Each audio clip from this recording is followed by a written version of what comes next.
নমস্কাৰ বন্ধুসকল, মই মনোৰঞ্জন স্বাগতম জনাইছোঁ মই এটা ভিডিঅ'লৈ। বৰ্তমান মই আহিছোঁ পথাৰ ফালে ওলাই, মানে সন্ধিয়া সময়। এতিয়া বৰ্তমান বাজিছে 5:40। তো মই ঘৰৰ পৰা অলপ মুকলি ঠাইলৈ ওলাই আহিলোঁ।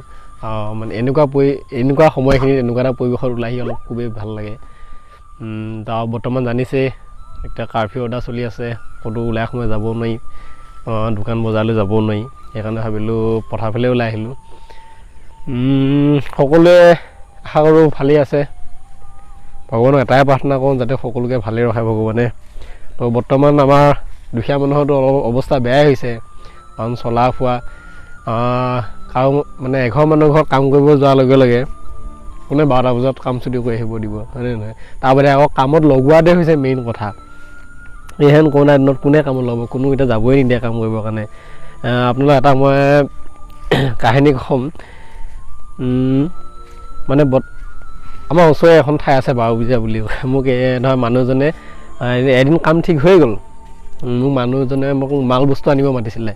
বোলে ভাইটি তুমি যদি কাইলৈৰ পৰা আহা, আজি ৰংখিনি আনি থৈ যাহি। মই ক'লোঁ হ'ব দিয়ক, মই অলপ দেৰিকৈ গৈ আছোঁ, মই বৰ্তমান বেলেগ এজেগাত আছোঁ। তাৰ এঘণ্টামানৰ পিছত মানুহজনে আকৌ মোলৈ ফোন কৰি ক'লে, বোলে ভাইটি পইচা নাইকিয়া হ'ল, এনেকৈ কিবা কামত পইচা খৰচ হ'ল। মই তেওঁৰ কথা গম পাইছোঁ। ধৰ আমাৰ অলপ ওচৰে হয়, মানে আমাৰ গাঁওখনত 2টা চুক আছে, তাৰ আনটা চুকত মানে ক'ভিড পজিটিভ 6জন ওলালে। সেই 6জন ওলোৱা গম পালে চাগে, এইটো হয়ো, কাৰণ চবেই নিজৰ ছেফটিটো বিচাৰিব, ভালে থকাটো। সেইকাৰণে কাম বন্ধ হৈ গ'ল। তেনেকুৱা এতিয়া মানে কোনো কামত নলগায়।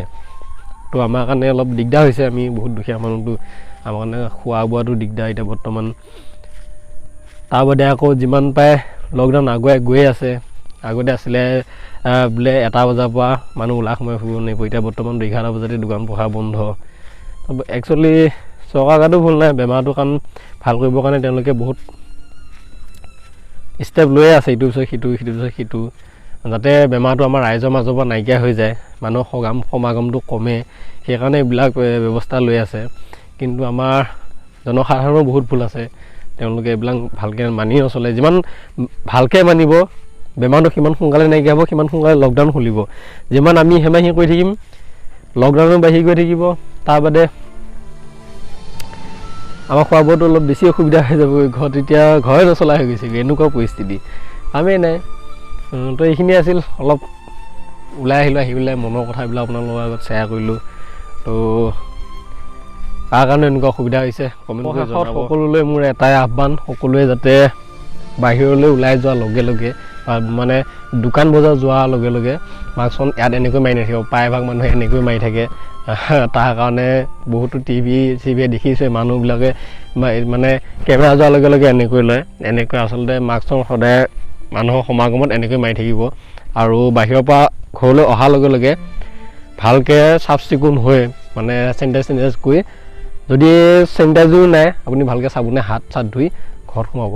কাৰণ ঘৰখনৰ মেইন হিৰ' আপুনিয়ে। যেনেকৈ চিনেমাত এজন হিৰ' থাকে, সেই হিৰ'জন মৰি গ'লে ঘৰখনৰ মানে চিনেমাখনৰ কোনো কাম নাইকিয়া হৈ যায়। ঠিক সেইদৰে আপুনি নিজকে ভাবি লওক এজন হিৰ' বুলি। আপুনি সুস্থ সবল হৈ থাকিলে ঘৰখনৰ মানুহবিলাক সুস্থ সবল হৈ থাকিব। তো এইষাৰ কথাটো বহুতে কৈয়ে থাকে, চবেই কয় ভালকৈ মানে মাস্ক পিন্ধা কথাটো, চেনিটাইজ কৰা কথাটো। তো এইষাৰ কথা ময়ো ক'লোঁ। বৰ্তমান মই এনেকৈ লৈ আছোঁ, কাৰণ মই মুকলি ঠাইত আছোঁ, কোনো মানুহ চানুহ নাই, বিন্দাছ মুকলি হাৱা, ফ্ৰেছ হাৱা লৈ আছোঁ পথাৰত আহি। আমাৰ গাঁৱৰ যিটো সুবাস গছ গছনি, সেইটো ফ্ৰেছ হাৱা লৈ আছোঁ। তো এইখিনি আছিল, বহুত দিন হ'ল ভিডিঅ' বনোৱা নাই। নতুনকৈ চেনেল খুলিছোঁ, তাৰপিছৰ পৰা লকডাউন কিবা কিবি ধেৰ আৰু মনতে ভাবি থৈ দিছোঁ বহুত, মানে ভাল ভাল কণ্টেণ্ট দিম বুলি। তো ছাকচেছফুল হয় নে নহয় তো পাব। মোৰ যদিহে মোৰ চেনেলটো ছাবস্ক্ৰাইব কৰা নাই, কৰি থৈ দিব। মই আপোনালোকে ভাল ভাল ভিডিঅ' আনিম। আৰু ভগৱানৰ এটাই প্ৰাৰ্থনা, যাতে বেমাৰটো সোনকালে নাইকিয়া হৈ যায়। আৰু চৰকাৰলৈও মোৰ এটাই আহ্বান, সোনকালে যাতে মানুহবিলাকক যি ভেকচিন দিয়াটো মানে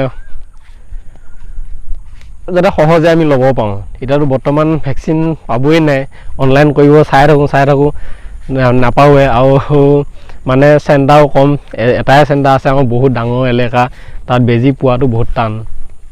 তো এইখিনি আছিল। যদি চাই ভাল লাগিল লাইক কৰিব আৰু চেনেলটো ছাবস্ক্ৰাইব কৰিব, যাতে মই আপোনালোকক নতুন নতুন ভিডিঅ' দিব পাৰোঁ। ধন্যবাদ। জয় অসম।